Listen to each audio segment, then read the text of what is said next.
What's up, guys? Welcome back to another Saucy Princess Dead by Daylight video. Today we're actually starting a new mini-series on the killers of Dead by Daylight. So that's the Trapper, the Wraith, not the Hillbilly, the Nurse, the Huntress, and not Legion, because the Legion is not like basic name, you have to buy it. And Hillbilly I'm not doing because I hate that character. I think it should perish. One thing to keep in mind is the killers don't have items. They actually have powers. So your power is something that your killer is always going to have. It's something specific to that killer. And then your add-ons are something that go on to your power. So something to keep in mind when you're putting add-ons is to see if they stack and how they interact with each other, how they're going to help you. What kind of build do you want for that game? What are you trying to accomplish? You know, that kind of stuff. Another big thing to keep in mind while you're getting your loadout prepared is what you dress like. These frosty eyes look cool, but they'll give you away easier than one of these other masks, especially the black one, just because they're glowing eyes. I mean,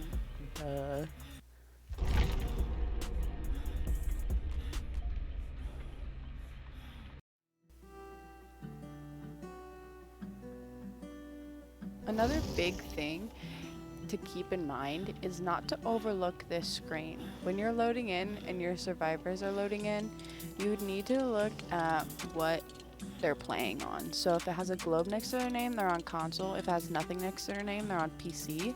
You also should look at what your survivors are carrying with them so that you know what you're up against. In this round I had a medkit and a map, so I knew that no one was going to try and light burn me. These things are helpful to know.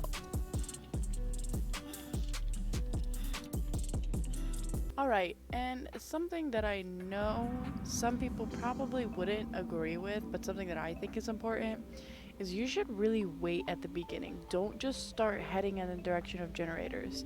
Because when you spawn in the middle of all of the generators, right?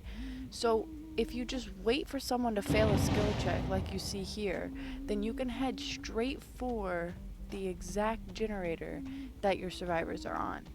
Why would you want to head towards a generator on the other side of the map and then have someone fail a skill check and then by the time you get there they're not even on the generator anymore? It just doesn't make sense. So just wait at the beginning. Sometimes it takes a while, but you can find your survivors quicker this way.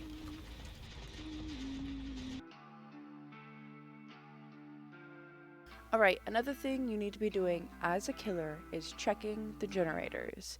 Not only does it help you find survivors, obviously, but it can actually help you lower your killer score. The way it does this is if you destroy enough generators and you keep the total amount of generators that the survivors need to repair to open the gates higher for longer, the better medal you're going to get at the end, therefore decreasing your level quicker or slower. So like the longer you have 5 generators, the better. You see what I mean?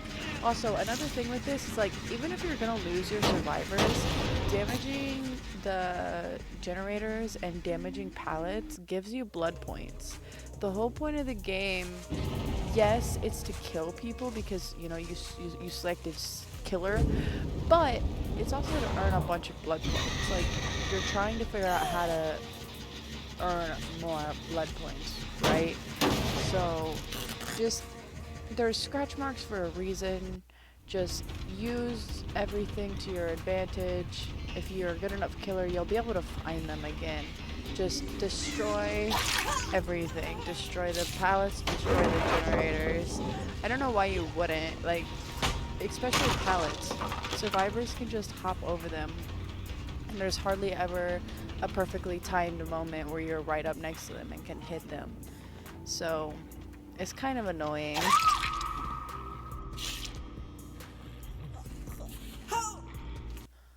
Okay, so I have kind of a funny story for you guys. So I'm doing this whole mini series on the killers of Dead by Daylight, right? Well, I wanted to include a little clip from each killer that I'm gonna go over for this beginning video, right? Well, I'm already not doing Hillbilly because I think it's a useless character and I really despise him. But Trapper, I don't play because I'm not good at it. So my husband actually recorded this for me. I use his computer to film and edit my videos anyway, which is why I'm on his Dead by Daylight account. But yeah, so he actually filmed this, but this trick for the killers is to go after the injured survivor whenever they get taken off the hook. The reasoning behind this is because why would you go after a healthy, healed, perfectly awesome survivor that is going to take 2 hits at least to get down when you can just go after the one that was just up on the hook? Not only 1 hit could get them down just like that, but they will increase their hook level, so it's more of a chance you're gonna get a kill. So even if the other person is injured, I still always go for the one that just got off the hook, if I can. Sometimes you lose them right away, but you know. Okay, so another big thing is the basement hooks. Now the basement hooks are a little bit different. They actually give you more blood points. They give you more blood points not only when you hook a survivor down there, but when you kill a survivor down there. So it's not always possible, believe me. Sometimes I've lost survivors just because I tried to take them to the basement and I was just a few seconds too long. But if you can manage it, if you can get a survivor down into the basement, you will get more blood points, which more blood points equals more happiness. I don't know. I definitely like blood points. So if you can get them down there, get them down there. Get them good.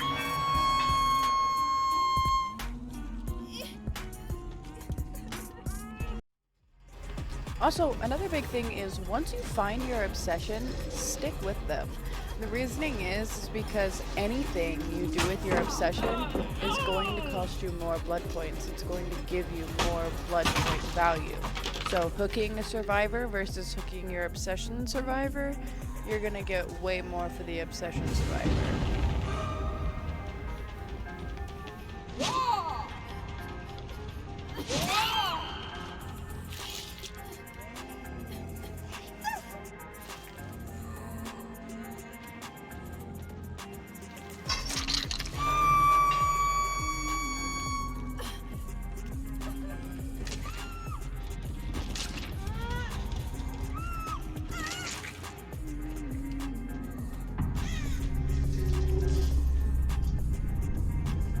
The next big thing that you need to know is to anticipate your survivor's movements.